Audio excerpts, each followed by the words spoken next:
Hello नमस्ते साथीहरु, हजुरहरुलाई मेरो च्यानलमा पुनः एकपल्ट स्वागत छ। पहिलेको भिडियोमा हामीले पेपर क्राफ्टहरु बनाउन सिक्यौं।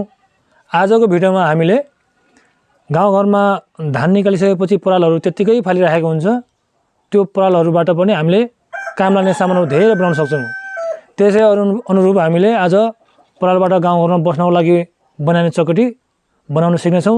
अहिले हामी परालबाट चकटी बनाउने कामतिर लाग्ने छौं है त।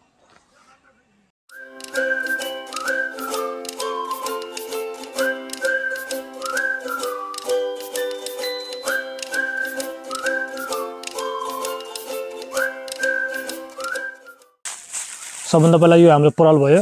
पराल अब हामी यसबाट चकटी बुन्ने सिक्ने छौं।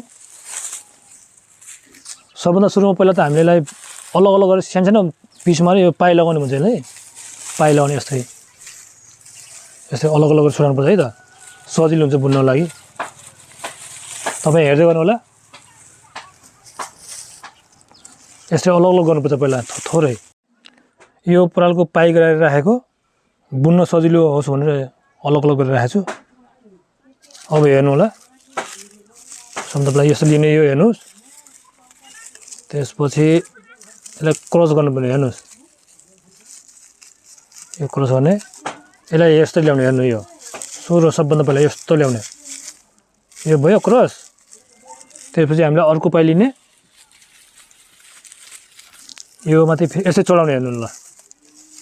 यो भएको थियो, अब यस्तै चढाउने। चढाइसकेपछि सबभन्दा माथिको यो छ यसलाई यस्तै ल्याउने। यहाँ ल्याउने, यहाँ ल्याएर यो भयो हेर्नुस्। अलग अलग हुनुपर्छ यो दुईटा। यस्तो भयो। अब फेरि अर्को पाइ लिने हामीले। अर्को पाइ यस्तै राख्ने है त। फेरि यहाँ यसकै माथि राख्नुपर्छ। यो माथि राख्ने। यो माथि राखेपछि सबभन्दा यस्तो च्यापेर सबभन्दा मुनिको यो सबभन्दा मुनिकोलाई फेरि यहाँ ल्याउने। यहाँ ल्याइसकेपछि यसलाई छोड्ने र यो हात छोड्ने। यो सुरुको फर्स्ट र सेकेन्डलाई फेरि उठाएर यस्तै ल्याउने। पुरा मोड्नुपर्छ। फेरि अर्को आउँछ यसरी। यसको माथि राख्ने। फेरि यो माथि राख्यो। त्यहाँ यो तलकोलाई फेरि यहाँ ल्यायो यसरी मोड्ने।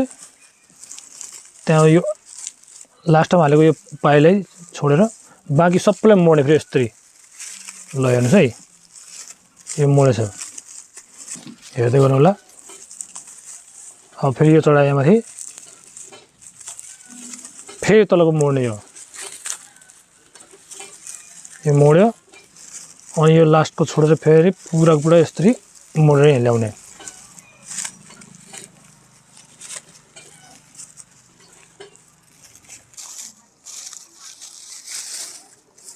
फेरि अर्को पाइ। तकरिबन हामीले यो तकरिबन 3 हात जस्तो बुन्नुपर्छ है। हामीले 3 हात बुनेपछि बल्ल तकरिबन एउटा चकटी तयार हुन्छ। नत्र त्योभन्दा सानो बुन्यो भने हुँदैन। फेरि गोलो बन्दैन। यहाँ राख्यो। फेरि यो तलकोलाई यहाँ ल्यायो।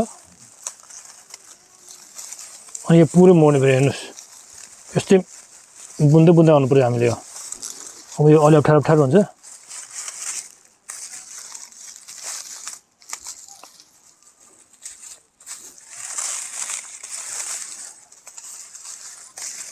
अब फेरि अर्को ल्याउनु पर्यो हामीले। पाइ हेर्नुहोस्। यसलाई हामीले उल्टो सुल्टो गर्दा पनि हुन्छ यसरी।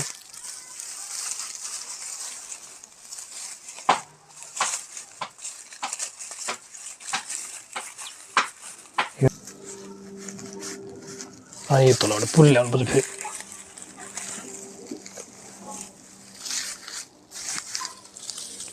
यो काट्नु पर्ने चाहिँ पछि।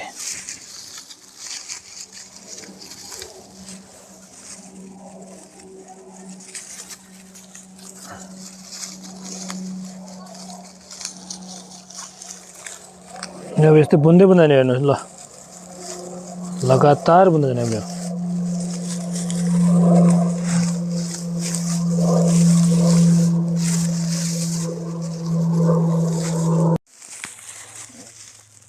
तकरिबन हाम्रो यो अलि चाहिँ चकटी तयार हुन लागिसकेको छ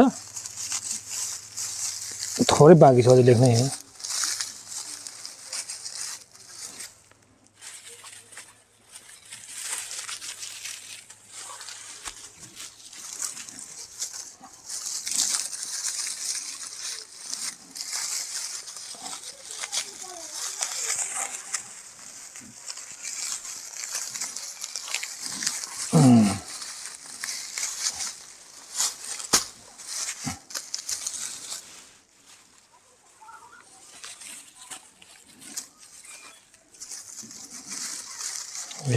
हेर्दै गर्नु होला यो यस्तै बुन्दै जाने हो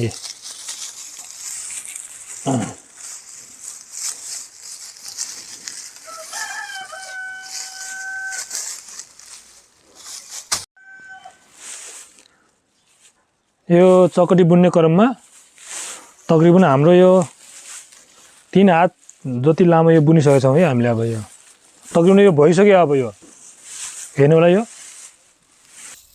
यो अन्तमा आएर यो पुरा तयार भएको छ 3 हात अब हामीले फेरि यो चकटीलाई बुन्दै यसरी घुमाउनु पर्छ है यसरी त्यसको लागि के गर्ने पहिला अब यो हेर्नुस् अब यो अन्तिम हो यो पहिला यो गर्ने फेरि यो गर्ने अलिकति मसिनो टाइपको यहाँ रस्सी जस्तो बनाउनु पर्छ यसलाई पहिला फेरि यो गर्यो अब यता हामीले यस्तो घुमाउनु पर्यो है यसलाई यस्तै घुमाउनु पर्छ है अब यो यहाँ आयो अब लास्टको यो यसरी हाल्दाखेरि यसलाई पनि हाल्नुपर्छ सँगसँगै यो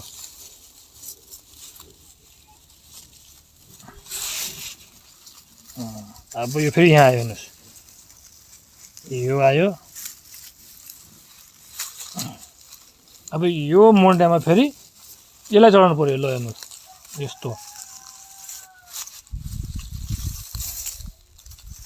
यसलाई चढाउने फेरि यो यहाँ हाल्यो अब यो मोडलमा फेरि यो हाल्यो फेरि ल हेर्न अब मोडिँदै जान्छ अब यो घुमायो फेरि यहाँ आयो यहाँ हाल्दा फेरि अब फेरि यसलाई हाल्नु पर्छ फेरि जो पहिला हामीले यस्तो बुन्दै लिएका थियो यो सबैलाई फेरि यहाँ चलाउँदै सिद्धाउने फेरि यसलाई अब यसको यो आयो फेरि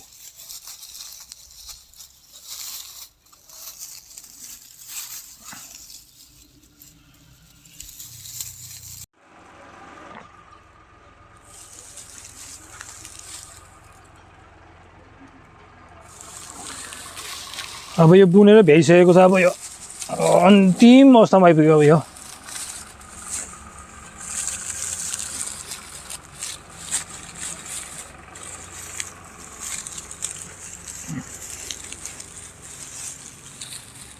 अन्तिममा हेर्नुहोस् है यो कसो छ यो ल्यायो यहाँ आयो यो यहाँ आयो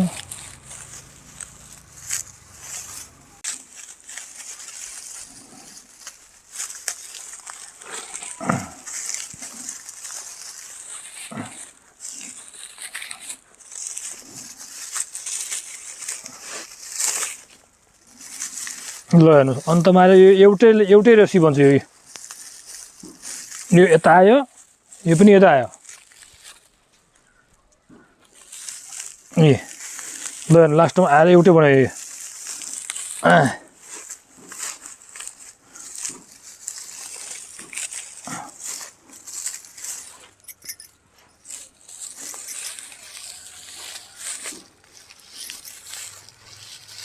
ल लास्टमा यस्तै बटानेलाई यसरी बाटेर एउटा भयो अब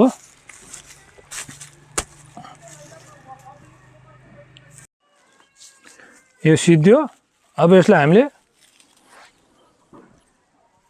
अब उल्टाउनेलाई फेरि यसरी उल्टाउनु पर्यो है उल्टाएर ठ्याक्क उल्टो गरेर अब यसलाई फेरि यसरी रोल गर्नु पर्यो यो भित्रभित्र पारेर यसलाई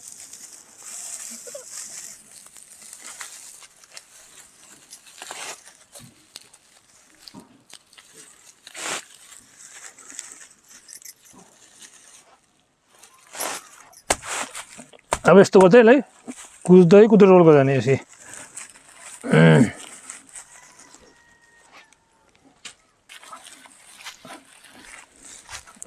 यो हेर्नुहोस् अब चकटी बन्दै गयो है अब गोलो गोलो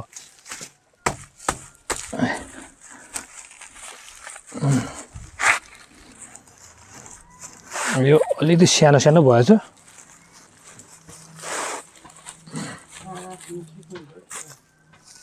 अब यो रसी पहिले जोडेको है यो अलग्गै बुनेर पछि जोड्नुपर्छ यो रसी फेरि हेर्नु यस्तो आएर यसलाई क्रस गर्नु पर्यो अब यसलाई यस्तो यहाँ ल्याउनु डल्लै अर्को चाहिँ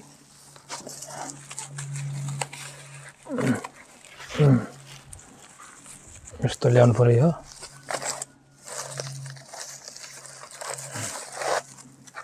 यहाँ ल्याएर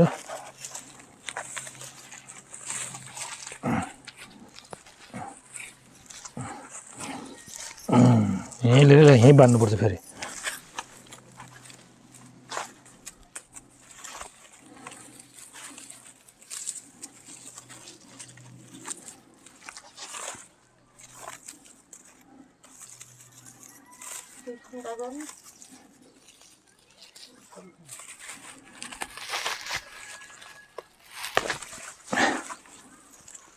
रसी चुडे यहाँ धेरै कमजोर पर्छ यो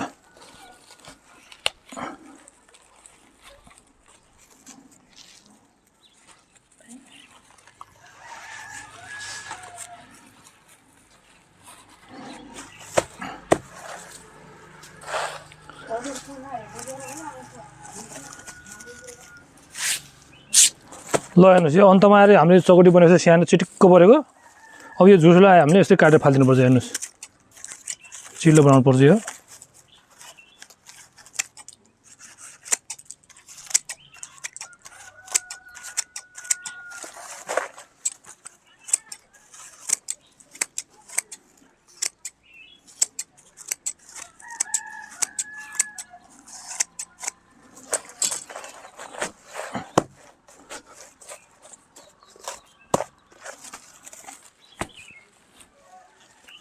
अन्तमा आएर परालबाट चकटी बनाउने काम हाम्रो यो सिद्धिएको छ यो मैले हजुरहरूलाई बनाएर देखाएको छु कस्तो लाग्यो जस्तो लाग्यो त्यस्तै कमेन्ट गर्नु होला लाइक गर्न पनि नभुल्नु होला र धेरै नै मन पर्यो भने हजुरलाई मेरो च्यानललाई सब्स्क्राइब गर्न पनि नभुल्नु होला धन्यवाद।